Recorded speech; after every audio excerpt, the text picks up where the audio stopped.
नमस्कार झारखंड, और मैं हूं आपके साथ लक्ष्मी। और मैं हूं आपके साथ रुचिका राज। देखिए, चुनावी साल में सीएम नीतीश कुमार एक के बाद एक सौगात दे रहे हैं। वैशाली को सीएम ने बुद्ध सम्यक दर्शन संग्रहालय सह स्मृति स्तूप का उद्घाटन किया और करीब 72 एकड़ में फैले इस स्तूप का निर्माण 550 करोड़ रुपए की लागत से कराया गया है। उद्घाटन के मौके पर दुनिया भर के 15 देशों से आए हुए बौद्ध भिक्षु भी इसमें शामिल हुए।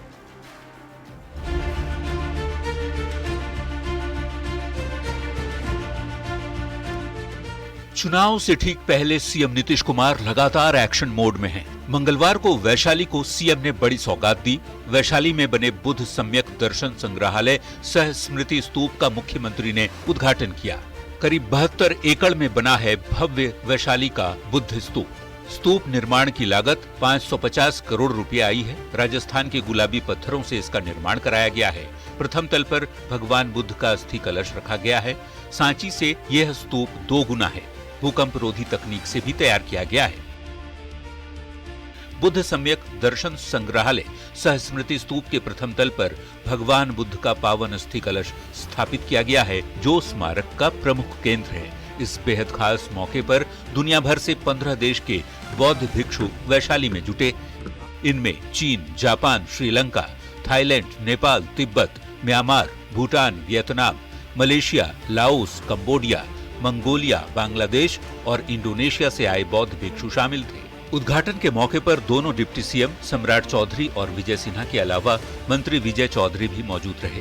बुद्ध सम्यक दर्शन संग्रहालय सह स्मृति स्तूप न केवल वैशाली को वैश्विक तौर पर प्रतिष्ठित करेगा, बल्कि पर्यटन, संस्कृति और रोजगार को भी नई दिशा देगा।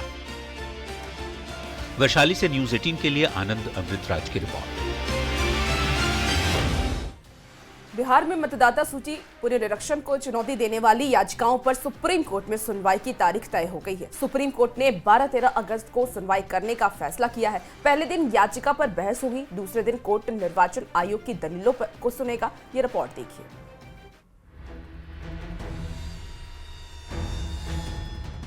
बिहार में मतदाता सूची पुनरीक्षण को चुनौती देने वाली याचिकाओं पर सुप्रीम कोर्ट 12 और 13 अगस्त को सुनवाई करने का फैसला किया है।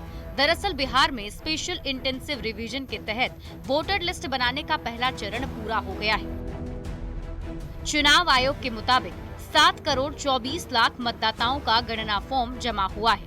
4.59% मतदाताओं यानी कि 36 लाख स्थायी तौर पर स्थानांतरित या नहीं मिले हैं। 7 लाख मतदाता का नाम एक से अधिक जगहों पर दर्ज है। ऐसे में ड्राफ्ट मतदाता सूची में 65 लाख मतदाताओं का नाम कटना तय है। 1 अगस्त को ईसी बिहार का ड्राफ्ट मतदाता सूची जारी करेगा। आयोग 12 राजनीतिक दलों को मतदाता सूची देगा। हालांकि ड्राफ्ट सूची से बिना नोटिस और आदेश के किसी मतदाता का नाम नहीं कटेगा। एसआईआर को लेकर विपक्ष लगातार सवाल उठा रहा है, जिस पर जेडीयू नेताओं ने जवाब दिया है। इलेक्शन कमीशन ने जाकर के सर्वे किया, 90% से ज्यादा लोगों ने अप्लाई किया। जो बचे रह गए उसमें भी स्पष्ट किया कितने लोगों का डेथ हो गया, तो रिकॉर्ड पे है कितने लोग परमानेंट शिफ्ट करेंगे। एसआईआर यानी विशेष गहन पुनरीक्षण जो मतदाता सूची का अभी चुनाव आयोग करवा रहा है, उस पर ये हंगामा किस बात के लिए? हम कहते हैं कि आप लोग भी अगर गौर से देखिएगा तो आप यही नहीं समझ पाइएगा कि आखिर ये लोग चाहते क्या है। एसआईआर मुद्दे पर राष्ट्रीय लोक मोर्चा के राष्ट्रीय अध्यक्ष और राज्यसभा सांसद उपेंद्र कुशवाहा ने भी विपक्ष को नसीहत दी है। कुशवाहा ने कहा कि मामला कोर्ट में है, ऐसे में विपक्ष के लोगों को तिल का ताड़ नहीं बनाना चाहिए। मामला तो कोर्ट में है और विपक्ष के लोगों को भी अब तिल का ताड़ नहीं बनाना चाहिए, कोर्ट पर भरोसा रखना चाहिए। कोर्ट ने समय समय पर सारी बातें कही हैं और ड्राफ्ट का पब्लिकेशन होना है 1 तारीख को, फिर उसके बाद कोर्ट में भी सुनवाई होगी, तो उस पर लोगों को ध्यान रखना चाहिए। एसआईआर को लेकर जारी सियासत के बीच इसे चुनौती देने वाली याचिकाओं पर सुप्रीम कोर्ट में 12 और 13 अगस्त को सुनवाई होगी। याचिकाकर्ताओं को 8 अगस्त तक जवाब देने के आदेश दिए गए हैं। साथ ही सुप्रीम कोर्ट ने याचिकाकर्ताओं की इस आशंका को दूर करने की कोशिश की कि निर्वाचन आयोग की तरफ से तैयार की जा रही मतदाता सूची से बड़ी संख्या में लोगों को बाहर किया जा रहा है। न्यूज 18 के लिए दिल्ली से शंकर आनंद और अमितेश सिंह के साथ पटना से अमित कुमार की रिपोर्ट। पंचायत सचिव को जूती मारने की धमकी देने के बाद भाई वीरेंद्र की किरकिरी हो रही है। पंचायत सचिव ने SC/ST थाने में केस दर्ज कर दिया है। विरोधी हमले कर रहे हैं और अब उन्हीं की पार्टी से निकाले गए तेज प्रताप यादव भी उन पर कार्रवाई की मांग कर रहे हैं। रिपोर्ट देखिए। भाई वीरेंद्र मनेर का कौन है, नहीं जानते हो तुम? नहीं जानकारी रहता तो ऐसा थोड़ा बतियाते हैं। कहाँ इंग्लैंड का है का तू? टेढ़िया तू है रे। आए मनेर का विधायक को नहीं जानता तुम? हाँ विधायक जी बोलिए। अरे विधायक जी बोलिए, फिर जूता से मारेंगे घींच के, समझा? तू टेप करो चाहे जू करो। तुम कह रहा कि विधायक जी बोले प्रोटोकॉल का ख्याल नहीं रखेगा रे। ये वही कॉल रिकॉर्डिंग है जो भाई वीरेंद्र के लिए मुसीबत का सबब बन गई है। विरोधी तो हमले कर ही रहे थे, अब उनकी पार्टी के राष्ट्रीय अध्यक्ष लालू प्रसाद के बड़े बेटे तेज प्रताप भी उन पर एक्शन की मांग कर रहे हैं। तेज प्रताप यादव ने एक सोशल मीडिया पोस्ट के जरिए पूछा है कि क्या आरजेडी अपने विधायक भाई वीरेंद्र पर भी कार्रवाई करेगी, जिन्होंने बाबा साहेब अंबेडकर के आदर्शों के उलट SC/ST समाज के खिलाफ शर्मनाक टिप्पणी की, जान से मारने की धमकी दी। मुझे तो जयचंदों की साजिश के तहत पार्टी से बाहर कर दिया गया। अब देखना है कि बवाल करने वालों पर भी पार्टी उतनी ही सख्ती दिखाएगी या नहीं। संविधान का सम्मान भाषणों में नहीं, आचरण में दिखना चाहिए। तेज प्रताप यादव के इस पोस्ट से दो बातें साफ पता चलती हैं। पहला तो ये कि पार्टी से निकाले जाने की टीस अब तक उनके मन से नहीं गई है। दूसरा ये कि वो भी विरोधियों की तरह आरजेडी विधायक पर अंबेडकर के मूल्यों के अपमान का आरोप लगा रहे हैं। तेज प्रताप ने अपने पोस्ट में आरजेडी के फैसले पर सवालिया निशान लगा दिया है। अब हमला करने का ऐसा मौका एनडीए कहां छोड़ने वाला था। बाबा साहेब भीमराव अंबेडकर के आदेशों के प्रतिकूल भाई वीरेंद्र के इस आचरण के खिलाफ राजद क्या एक्शन लेगी देखना है। राजद में जिस जयचंदों ने तेज प्रताप यादव को पार्टी से बाहर किया, वैसे लोगों के खिलाफ पार्टी अब क्या कार्रवाई करेगी, इसकी उम्मीद लगाए बैठे हैं तेज प्रताप जी। भाई तेज प्रताप जी ने ठीक ही कहा है, गलत आचरण के कारण मुझ पर कार्रवाई हो सकती है तो भाई वीरेंद्र जी पर क्यों नहीं। और भाषण में केवल बाबा साहब का नाम लीजिएगा और आचरण में उनके लोगों के साथ मारपीट करिएगा। आरजेडी का कहना है कि भाई वीरेंद्र ने कोई जाति सूचक शब्द नहीं इस्तेमाल किया है, इसलिए ये आरोप बेमानी है। पूरे उनके भाषा है उसमें जाति सूचक कोई बात नहीं है। सबसे दुर्भाग्यपूर्ण स्थिति यह है कि जो व्यक्ति 3 साल से पंचायत सचिव के पद पर कार्यरत है वो MLA को पहचान नहीं रहा है, ऐसा संभव नहीं है। और उस पंचायत सचिव के खिलाफ पैसे लेने का भी आरोप है। भले ही लालू प्रसाद ने अपने बड़े बेटे को पार्टी और परिवार से दूर कर दिया है, पर उनके बयान से पार्टी में असहज स्थिति जरूर बन गई है। अब देखना ये होगा कि तेज प्रताप के बयान के बाद आरजेडी इस मामले में क्या एक्शन लेता है। पटना से संवाददाता रजनीश कुमार के साथ ब्यूरो रिपोर्ट, न्यूज 18। इसी बीच बड़ी खबर नवादा से आ रही है, जहां मसौड़ी की तरह ही डोगेश बाबू के नाम से निवास प्रमाण पत्र के लिए आवेदन दिया गया। हालांकि सिरदला अंचल कार्यालय से उसे पकड़ लिया गया। सिरदला अंचल कार्यालय में ऑनलाइन आवेदन दिया गया था। ऑनलाइन आवेदन में पालतू कुत्ते की तस्वीर लगाई गई थी। पिता का नाम डोगेश के पापा और माता का नाम डोगेश की मम्मी दिया गया था। ऑनलाइन आवेदन को जांच के दौरान पकड़ लिया गया है। डीएम रवि प्रकाश मामले में आवश्यक जांच की निर्देश उन्होंने दिए हैं और डीएम ने अपने सोशल मीडिया हैंडल पर इस बात की जानकारी भी दी है। तो नवादा से ये बड़ी खबर सामने आ रही है। एक और ऐसा ही मामला सामने आया है। कार्यालय में ऑनलाइन आवेदन दिया गया है कुत्ते के नाम से और खुद इस बात की जानकारी डीएम ने अपने सोशल मीडिया हैंडल से दी।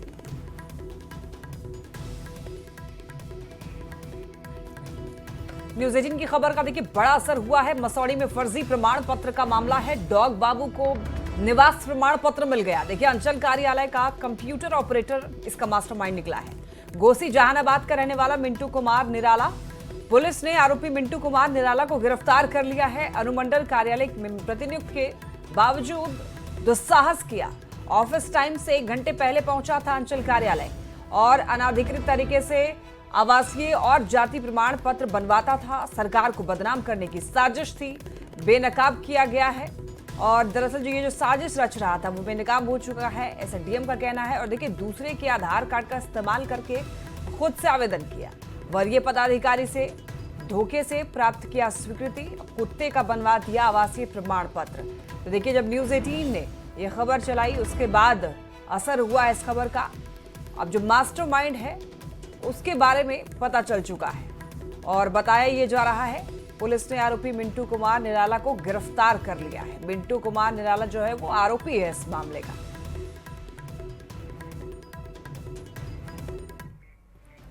मसौढ़ी के कुत्ते का निवास प्रमाण पत्र बनाने के बाद कामचोर और निकम्मे कर्मचारियों और अधिकारियों पर बड़ा एक्शन हुआ है। पटना के डीएम ने राजस्व अधिकारियों को निलंबित करने का आदेश दिया है।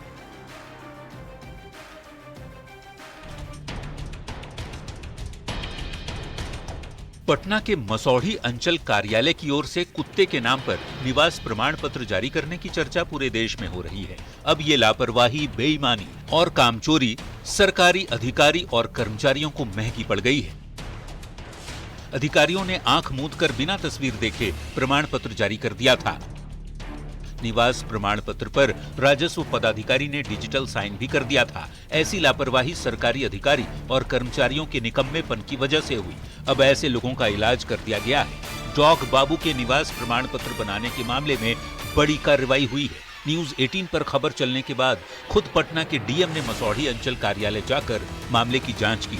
डीएम त्यागराजन ने मसौढ़ी के राजस्व अधिकारी को निलंबित करने की सिफारिश कर दी। इस मामले में आईटी सहायक को पहले ही सेवा मुक्त कर दिया गया है। डीएम ने कहा, ये जानबूझकर की गई गलती है। जांच हो रही है। हम लोगों का मकसद है कि ये कोई अनजाने से नहीं किया गया है, ऐसा प्रतीत होता है। और इसके पीछे कौन है, क्यों ऐसा किया गया है, किस मंशा से किया गया है, जड़ तक जाना है। और जो भी कारण हो, जो भी व्यक्ति इसके पीछे हो, सब लोगों को सामने लाना है और कठोर से कठोर कार्रवाई करना है।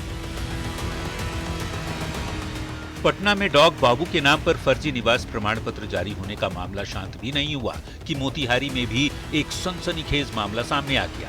मोतिहारी में सोनालिका ट्रैक्टर के नाम से निवास प्रमाण पत्र के लिए आवेदन दिया गया। ये आवेदन देखकर आप भी चौंक जाएंगे।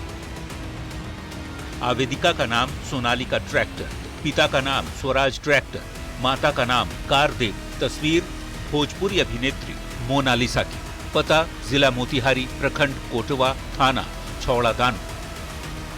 इस आवेदन ने सरकारी सिस्टम की खामी को फिर से सामने ला दिया। आवेदन की जानकारी मिलते ही कोटवा अंचल कार्यालय में हड़कंप मच गया। अंचल अधिकारी ने कोटवा थाने में अज्ञात आवेदक के खिलाफ मामला दर्ज करा दिया है। तो उसी मामले में कोटवा में एक 17 तारीख को एक आवेदन किसी ने दिया था, जिसमें कि नेट से डाउनलोड करके कुछ फोटो लगाई थी। सीओ ने उसे रिजेक्ट किया, लेकिन हमने बोला कि उसके बाद में उसमें एफआईआर भी दर्ज कराई जाए। तो सीओ के द्वारा उसमें एफआईआर दर्ज कराई जाए। हम लोग ऐसे लोगों को चिन्हित करेंगे जो इस तरह के फर्जी आवेदन दिलवा रहे हैं। पटना के मसौढ़ी में डॉग बाबू के नाम से निवास प्रमाण पत्र बनने के बाद मोतिहारी का मामला भी बेहद चौंका रहा है। इस तरह की बड़ी लापरवाही के कारण निर्वाचन आयोग की भी किरकिरी हो रही है। साथ ही डिजिटल सिस्टम की सुरक्षा और निगरानी पर भी सवाल खड़े हो रहे हैं। न्यूज़ 18 के लिए पटना से रजनीश कुमार और मोतिहारी से संवाददाता अवनीश कुमार सिंह की रिपोर्ट। बिहार एसटीएफ ने गंगा के फरकिया दियारा इलाके में बड़ी कार्रवाई की है। एसटीएफ ने यहां पर मौत की फैक्ट्री पर सीधे वार किया है। आप भी ये तस्वीर देखकर हैरान रह जाएंगे। दियारा में मौत के सामान की फैक्ट्री। दियारा गैंग पर एसटीएफ का बड़ा एक्शन। मिनी गन फैक्ट्री का पर्दाफाश। ये तस्वीरें हैं भागलपुर और मुंगेर के बीच फैले गंगा के फरकिया दियारे की। यहीं से कट्टा और हथियार लेकर अपराधी वारदात को अंजाम देते थे, मौत का तांडव मचाते थे। बिहार की एसटीएफ ने मौत की फैक्ट्री पर सीधे वार किया है।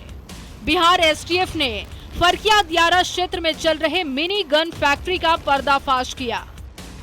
आप तस्वीरों में देख सकते हैं कि दियारा के बीहड़ इलाके में कैसे मौत का सामान तैयार हो रहा था। मेड इन दियारा हथियार बनाने का कारोबार चल रहा है। एसटीएफ की टीम जब यहां पर पहुंची तो नजारा हैरान करने वाला था। हथियार बनाने का पूरा सेटअप तैयार किया गया था। हथौड़े, ड्रिल मशीनें, लोहे के कच्चे माल से लेकर अर्ध निर्मित पिस्टल और कट्टे तक सब कुछ पुलिस ने बरामद किया। पुलिस की नजरों से बचने के लिए अपराधियों के लिए ये मुफीद जगह थी। गंगा नदी के किनारे फैला फरकिया दियारा इलाके में पुलिस के लिए पहुंचना बहुत मुश्किल था। लंबे समय से ये इलाका हथियार बनाने और दियारा गैंग की शरणस्थली बना हुआ है, लेकिन एसटीएफ की सटीक रणनीति और कार्रवाई के बाद हथियारों की आपूर्ति का एक बड़ा चेन भी टूटा है। अपराध की आकाओं पर एसटीएफ ने अब तक का सबसे बड़ा वार किया है। ये वही हथियार हैं जिनका इस्तेमाल रंगदारी, लूट और हत्या जैसे संगीन वारदातों में किया जाता है, लेकिन एसटीएफ के एक्शन के बाद अपराधियों के मंसूबे पर पानी फिर गया है। एसटीएफ की ये कार्रवाई एक बड़ी उपलब्धि भी मानी जा रही है। Bureau report, news 18। शराबबंदी के बाद बिहार में ताबड़तोड़ एक्शन जारी है। मद्य निषेध विभाग की ओर से अब तक के आंकड़े जारी किए गए हैं, जिसमें ब्यौरे के साथ ये बताया गया है कि शराब बैन होने के बाद कार्रवाई में किस कदर से तेजी आई है। एडीजी मद्य निषेध की ओर से टोल फ्री नंबर भी जारी की गई है ताकि पुलिस को सीधे लोग शराब से जुड़ी सूचना दे सके।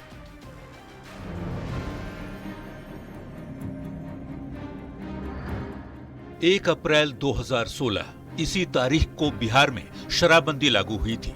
तब से अब तक करीब 10 साल में शराबबंदी पर बेहद सख्ती से कार्रवाई की गई है और इसका असर भी दिख रहा है। बिहार पुलिस मुख्यालय की मद्य निषेध इकाई के एडीजी अमित जैन ने दावा किया है कि जनवरी 2025 से जून महीने तक 16,21,430 लीटर शराब जब्त की गई। जब्त शराब की कीमत 74,18,95,560 रुपये है। पिछले साल से 12% अधिक शराब जब्त की गई। मद्य निषेध विभाग ने इसके लिए टोल फ्री नंबर 15545 और 18003456 जारी किया है। 2025 में जनवरी से जून माह तक पुलिस द्वारा यानी कि जिला पुलिस एवं मद्य निषेध इकाई द्वारा मिलाकर के कुल 16,21,430 लीटर देसी विदेशी शराब बरामद की गई, जिसमें करीब 8,04,888 लीटर विदेशी शराब है। शराबबंदी के अब तक के आंकड़े बताकर विभाग के एडीजी ने बताया कि शराबबंदी लागू होने से अब तक बिहार में लगभग 10 लाख केस दर्ज हुए। 6,40,379 लोगों को सजा सुनाई गई। 6,38,000 के आसपास पीने वाले लोगों पर केस दर्ज हुआ। 9 अभियुक्त को मृत्युदंड मिला और 18 अभियुक्त को आजीवन कारावास की सजा सुनाई गई। आगामी बिहार चुनाव को लेकर भी बिहार पुलिस की तरफ से पूरी तरह तैयारी की जा रही है। 23 जिले की सीमा दूसरे राज्यों से सटी हुई है, जहां चेक पोस्ट बनाए जा रहे हैं ताकि पैनी नजर रखी जा सके। शराबबंदी के अब तक के आंकड़े जारी कर मद्य निषेध विभाग ये जताने की कोशिश कर रहा है कि शराबबंदी को बेहद सख्ती से लागू किया जा रहा है। न्यूज़ 18 के लिए पटना से अमित कुमार की रिपोर्ट। बढ़ते खबरों में आगे देखिए, आज महागठबंधन की बैठक होने वाली है। तेजस्वी यादव के आवास पर यह बैठक होगी। दोपहर 1 बजे का समय रखा गया है जब ये बैठक बुलाई गई है।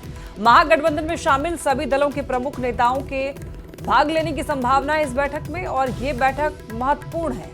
तेजस्वी यादव के आवास पर ही ये बैठक होगी और 1 बजे का समय दिया गया है। ये बैठक बुलाई गई है।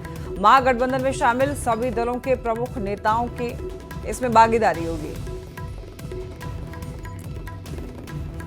और खबरों का सिलसिला न्यूज़ 18 पर जारी है। रुकेंगे बेहद ही छोटे से ब्रेक के लिए, जल्द हाजिर होते हैं।